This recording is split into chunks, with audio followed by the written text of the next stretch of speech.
Hi, I'm Erin Miller with the Motley Fool. Bank of America has experienced its fair share of reputational damage over the last few years. According to a recent survey by American Banker magazine, it has the worst reputation among all of its too-big-to-fail peers. Joining me now to talk about this and what it means for Bank of America's future prospects is Motley Fool contributor John Maxfield.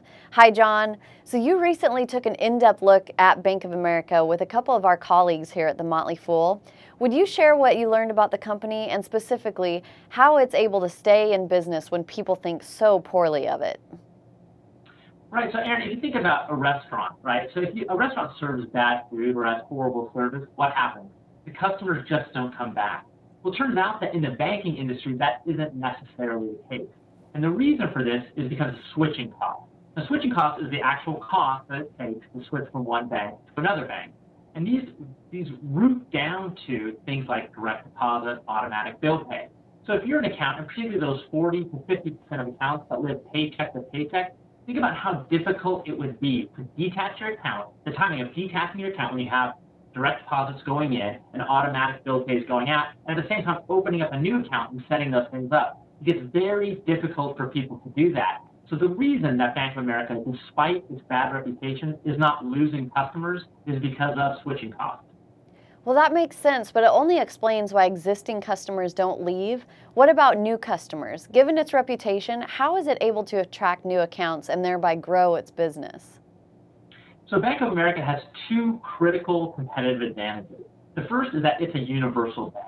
And what that means is that it has both a commercial bank and an investment banking operation. When you have something like this, that makes it much easier to get corporate customers in the front door because you can do all sorts of things. In addition to taking their deposits and giving them checking accounts and things like that, you can also make loans. You can also underwrite securities, either equities or bonds. So that makes it a lot easier on the corporate side. Now, on the retail side, what Bank of America has is a nationwide branch network. And there's only a couple banks that have this, right? You have JP Morgan has it, and through their Chase subsidiary, Wells Fargo has it, and to a smaller extent, US Bancorp has it. But these four banks in particular are really the only four that can have that have that critical competitive advantage, and none of them have great reputations either on the customer service front. So really, you're kind of picking among the worst, the least evil of the bunch. So with these factors in mind, are you bull or bear on Bank of America? Ironically, I'm still pretty bullish on the stock, and in fact, I own it myself. And that just goes down to valuation. I think that once their earnings normalize, once they get all of this litigation through their income statement, their net income will look like, or their income before taxes will be something along the lines of $30 billion. When you compare that to where it's trading today, it's a pretty attractive alternative.